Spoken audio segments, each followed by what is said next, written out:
What's up, guys? So today it's time to do some more maintenance on my Bobcat t66. For those of you that might not be familiar with this machine, it's the R series Bobcat. It's the newer Bobcats. What I'm going to be doing is replacing the air filter that's right over there, and both of the fuel filters. There's two of them. There's the main fuel filter, which is here, and then the pre-filter, which is back there, that little silver canister looking thing. What I'm going to do first is the air filter. That's the easy part, and then I'll dive into the fuel filter after that. So there's actually two air filters. There's an inner and an outer. Right here you can see the part numbers for both. Bobcat doesn't give you an interval for when you should do it. It says wait for the indication on the display panel inside. Well, it's been about a year for me, and I'm just going to go ahead and replace them. I have the filters, and I don't want it to pop up when I'm in the middle of a job site and then have to, you know, go home and get the filter from the shop and all that. The other thing is, you don't need to do the inner filter every time you do the outer filter. It says you can do it every other time. So I could get away with just replacing the outer filter today, and then the next time I would do the outer and the inner, but I'm not going to do that. I'm just going to do both right now. The inner filter wasn't very expensive, and you know, I got enough things to try to remember and keep track of. Yeah, I'd rather just do them both right now, get it done, and then I'll know it's done. So let's get started on that. So to get to it, it has this little tab here. You just give that a pull and give the whole thing a twist. Woo, look at that, dusty. Nonetheless, there's some dirt in here. All right, so this is the outer one, and you can see this guy's has a decent amount of dirt in it.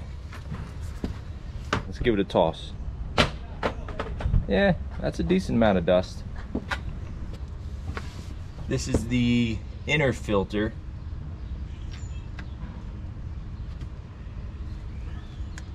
And this one is actually not really dirty at all. Maybe I shouldn't replace it. Well, I have it, so I'm going to.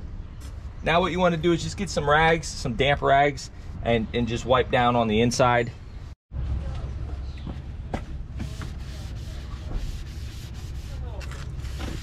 Now they say in the manual, don't use any compressed air, because I guess they don't want you blowing any dirt around, you know, inside the intake hose and down into the motor.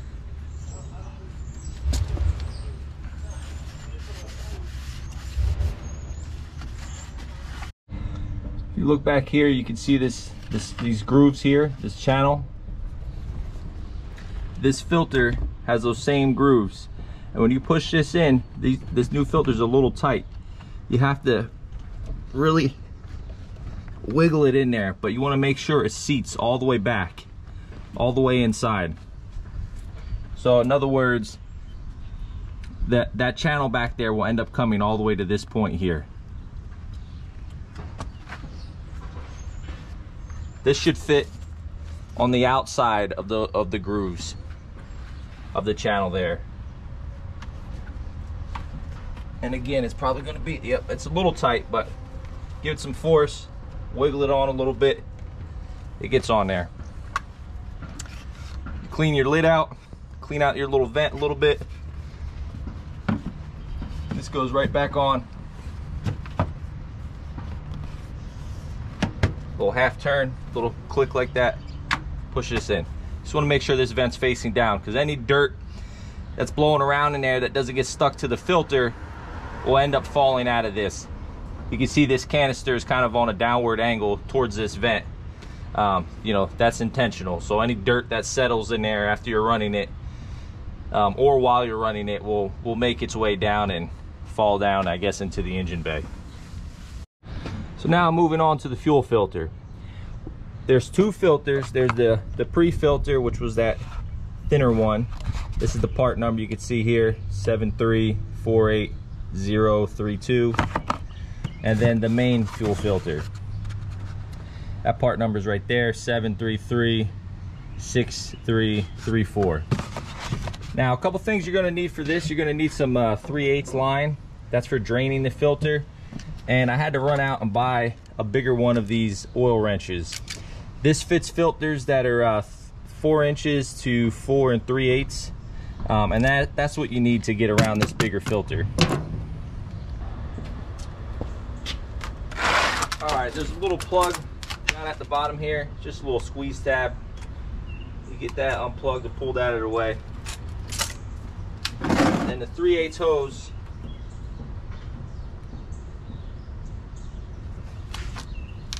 you just shove it on that that drain there, give it a little twist. Should only be hand tight.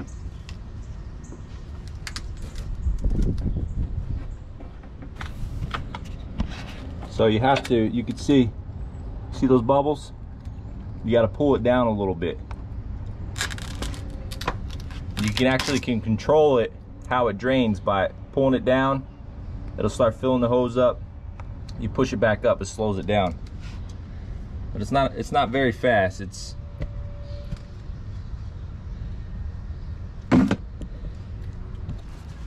so before I take this off, I'm just going to wipe this edge up a little bit.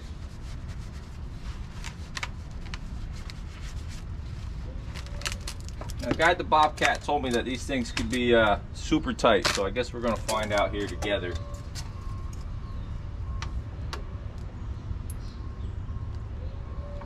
Oh, that's pretty tight. Felt the handle to start bending on this trusty old Napa wrench.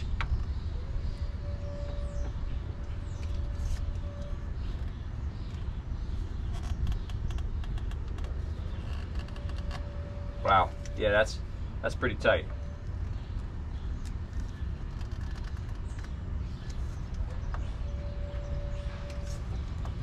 Now, I didn't drain all the diesel out of it because it was kind of being a pain. I'm hoping I don't regret that. As long as I'm able to get this down and just flip it over into here, it should be fine.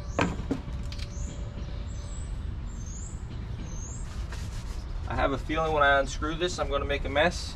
I guess that's just the nature of the beast. Put a couple rags here. Maybe catch some of the diesel that spills.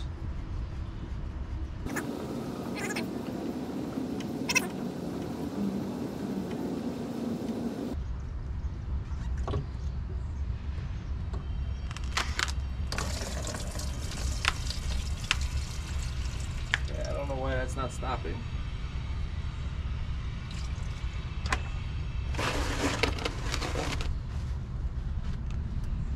There's quite a bit residual left in there, as you just saw.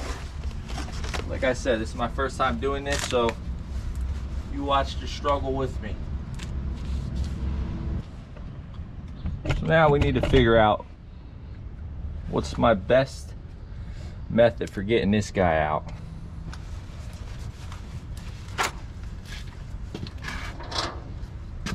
I have a little 5/16 to put on this. There's a hose clamp that holds that in.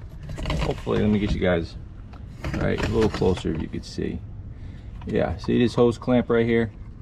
I'm using a 5/16. Otherwise, you could use a flathead, but we all know flatheads are a major pain in the butt. So I'm gonna put a 5/16 on there. Hopefully I'll be able to get it and turn it a little bit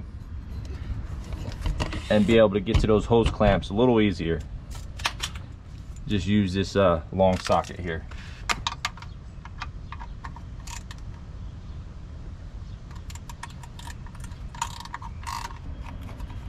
They designed this. They didn't make this filter very accessible, I can tell you that. Okay. Came off.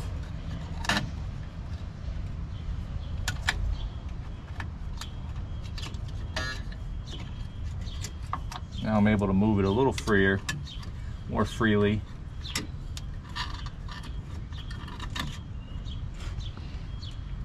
So I have a feeling that that's going to make a mess too.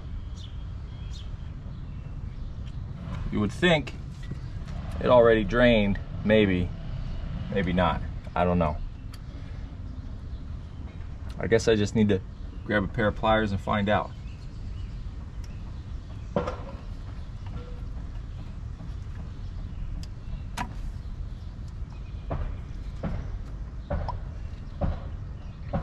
So I unplugged a couple plugs here to make it a little easier to get to.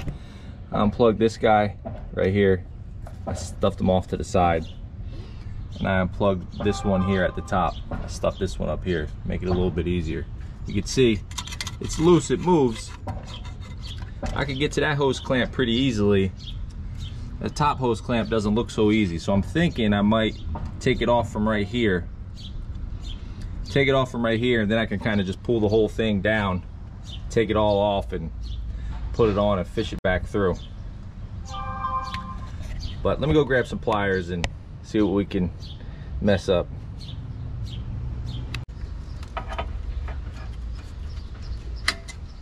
Guess I'm going to take this bottom one off first.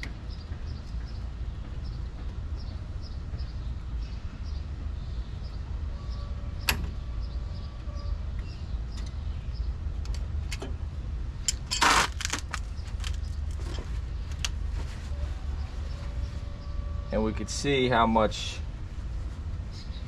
diesel tries to come out. I guess I could always pop this hose onto that if it's a lot.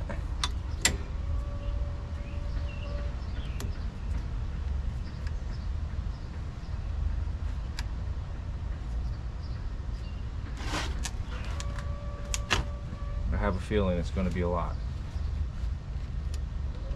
Hopefully I'm wrong.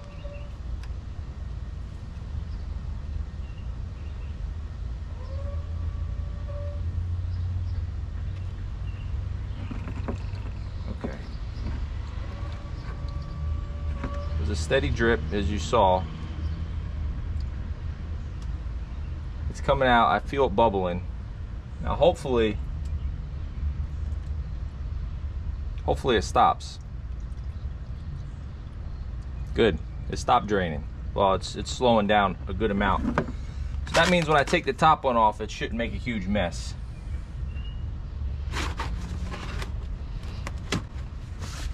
Going through about $10 worth of paper towels in this process here. All right, so we have a slow drip. Pretty slow drip there. Like I said, they didn't do us any favors with placement of this thing. All right, so the needle nose, these long needle nose got that top clip. All right, so I'm just kind of twisting it and pulling it, trying to get this guy to come off. It doesn't help that it's all covered in diesel right now.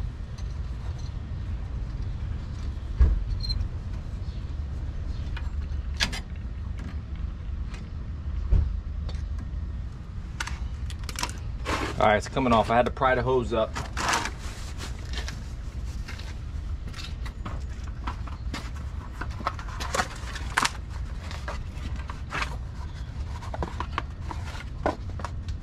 Now the side that has this lip is facing up. I mean, it doesn't say. Oh, okay, yeah, it does say fuel down.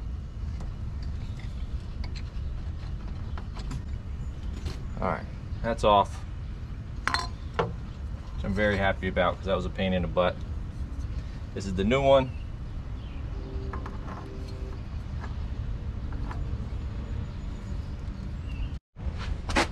So now we need to remove this this water separator portion from the actual fuel filter itself. I'm just going to wipe it off a little bit. Get in this edge here. Try to wipe out any crud if there is some.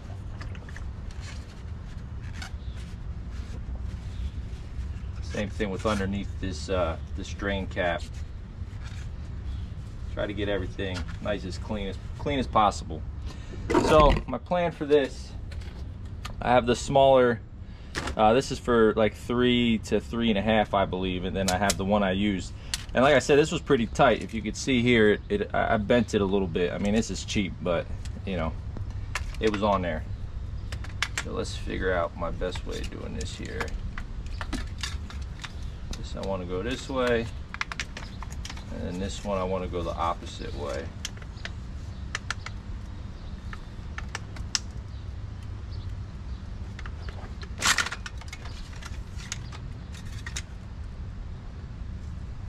There we go.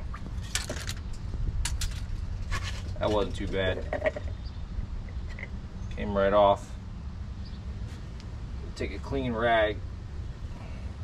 This edge is real cruddy. That's one thing about these new Bobcats, is the way their airflow is designed. Is you get a lot more debris running through it than you did on the older machines, I think. I'm gonna set that down right there on a clean rag. I'm sure this gave us some new O-rings. It did. All right.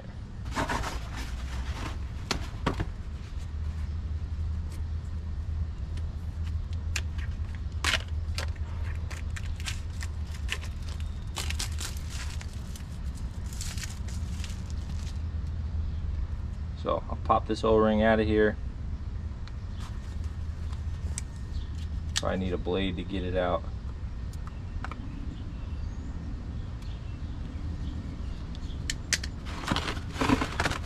And I'm going to clean this edge up real well.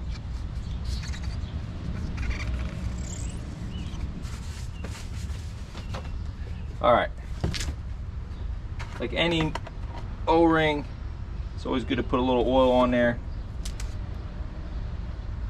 I just dip my finger in there, rub it on. You don't need a whole lot, just a little bit.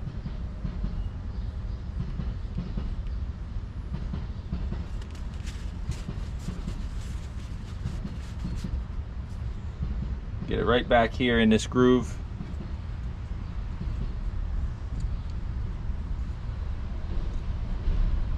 It actually fits in there a little loose. I don't know why that is. Alright, well, since I don't want that to move, I'm going to go ahead and... You can see the threads are on the inside.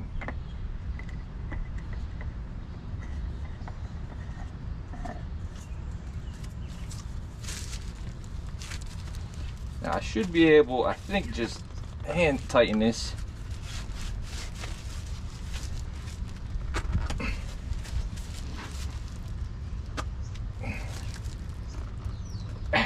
Alright, I got it pretty good hand tight. It is only plastic, so you probably don't want to get all hawk on it. Yeah, clean that up. Now before I go ahead and screw this back on,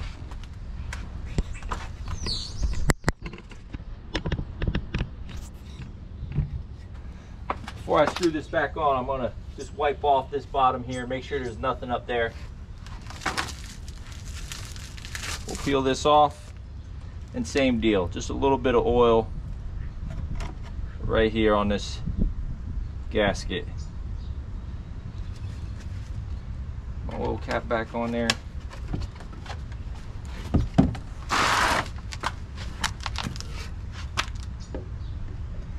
And I made sure whatever plugs I unplugged to get to that pre-filter back there, I plugged all those back in. I believe I removed this one and then this one. Those are already plugged back in. The drain is tight. Should be good to go.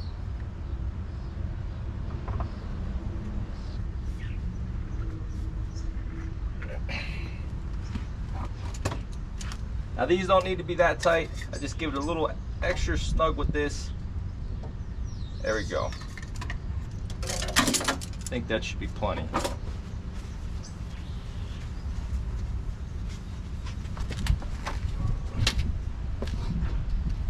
Get my marker. It's 6/1/22. I believe there's 275 hours. I don't know if I mentioned it or not with the intervals. Bobcat actually says, it says 1,000 hours or once a year for this pre-filter back here, as well as the fuel tank vent that's up there. Now, they didn't have the fuel tank vent in stock. I don't know how crucial that is anyway right now. But this filter, the main fuel filter, it says to do when you're notified on the display. But it's been about a year, and so I decided just to do it. Because, I don't know, that's just how I roll. I get over worried about things, and again, I didn't want it to, you know, if you get a fuel filter code that comes on and you're in the middle of a job that's you're going to be on for 2 or 3 weeks, what am I going to do? Am I going to change it on the job site, or am I just going to ignore it? You know, am I going to bring the machine back here? I don't know. I don't want to have to make that decision. So it's changed now, and I shouldn't have to worry about it for a long time. So a couple things before we get this started. One, when it comes to that pre-filter back there, be prepared. It's a pain in the butt. That hose clamp, it's not that hard to loosen, but when you open it all the way, which I did to be able to get that filter out, it's kind of a pain to get it started again, because you can really only get one hand in there.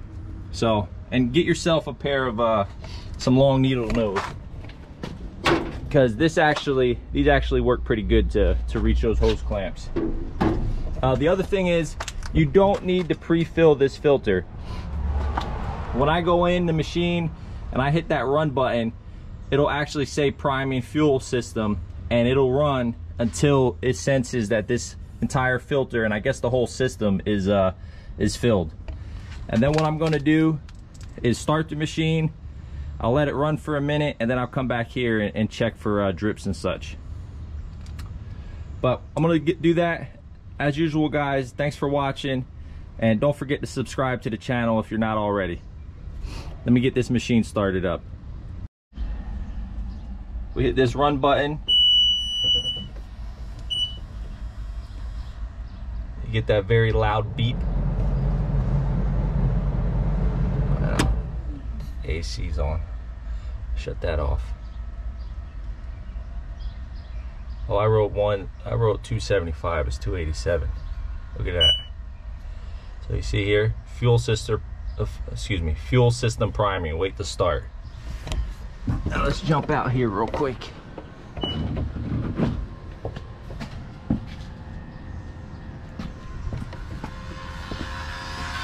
And you can hear it. You see, look, it already filled up with diesel here, and you can hear it running. So right now it's filling the whole system. It's priming it, and that display in the dash will shut off once it's fully primed.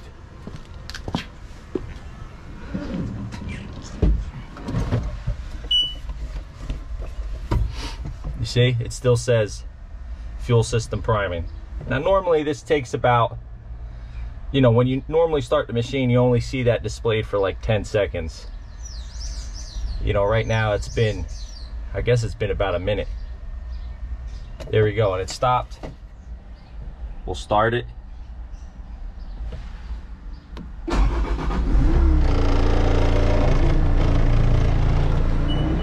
All right, we're running.